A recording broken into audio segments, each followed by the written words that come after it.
Kurikulum Merdeka Belajar.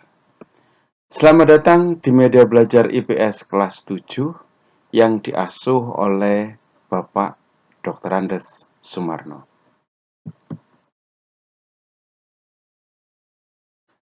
Anak-anakku sekalian, jangan lupa subscribe.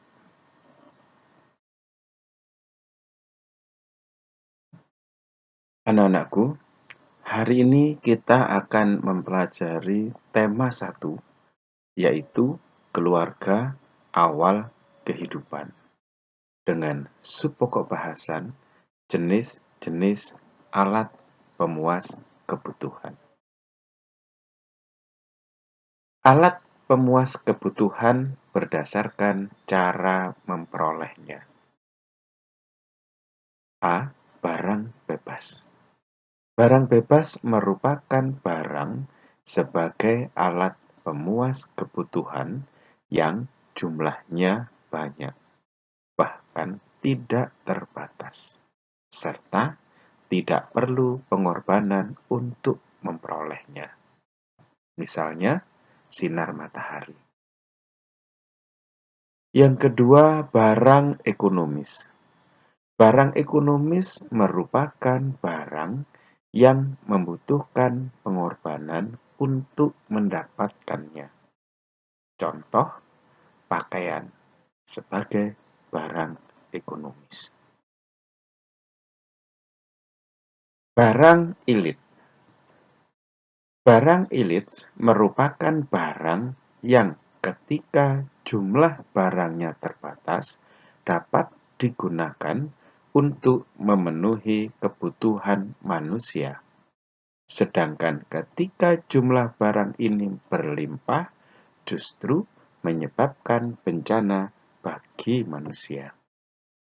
Misalnya api yang jumlahnya terbatas bisa digunakan untuk memasak, sumber penerangan, dan penghangat ruangan.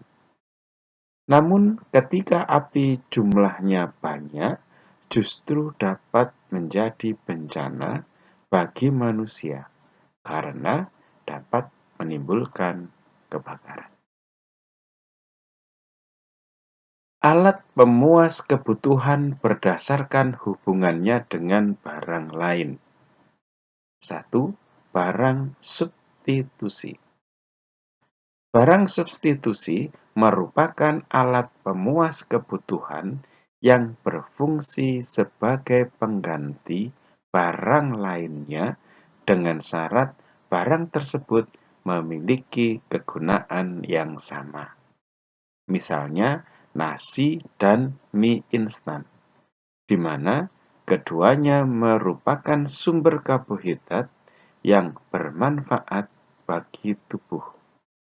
Seseorang yang tidak bisa makan nasi bisa menggantinya dengan mie instan. Barang komplementer. Barang komplementer merupakan alat pemuas kebutuhan yang berfungsi sebagai pelengkap barang lainnya. Jika barang lain tidak tersedia, tingkat kepuasan konsumsi barang tersebut mengalami penurunan. Misalnya, kopi dan gula. Seseorang yang mengkonsumsi kopi membutuhkan gula agar kopi tersebut terasa manis. Alat pemuas kebutuhan berdasarkan tujuan penggunaannya. 1. Barang produksi. Barang produksi merupakan barang yang digunakan sebagai alat bantu atau bahan baku untuk menghasilkan barang lain, misalnya mesin. Barang konsumsi. Barang konsumsi sering disebut barang jadi. Barang konsumsi merupakan barang yang dapat digunakan untuk memenuhi kebutuhan secara langsung. Barang konsumsi digunakan untuk memenuhi kebutuhan manusia sehari-hari dan sangat beragam. Misalnya adalah pakaian, makanan, barang elektronik, motor, dan lain-lain.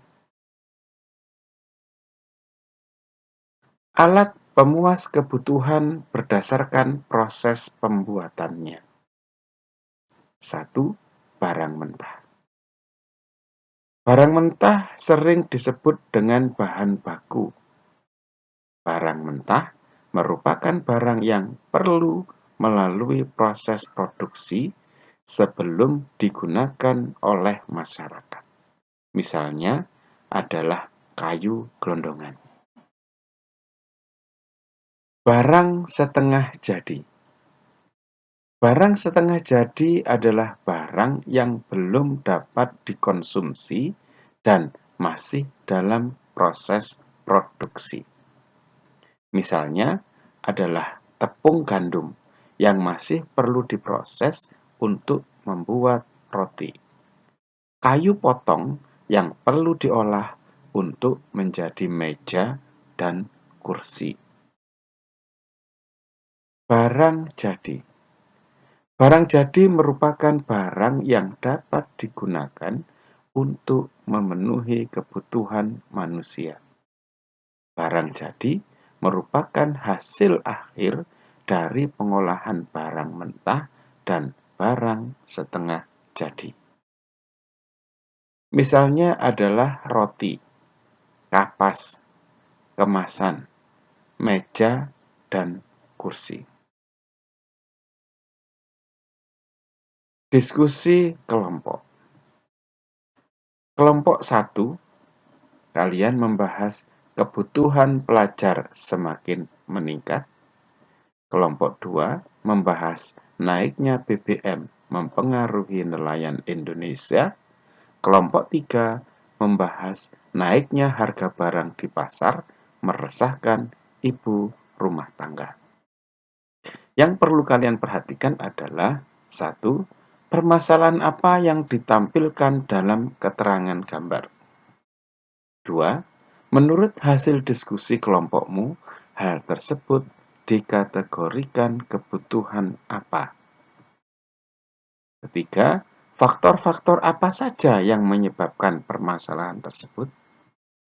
4. Mengapa masalah itu dapat terjadi? Dan kelima, berikan beberapa solusi untuk menyelesaikan masalah tersebut.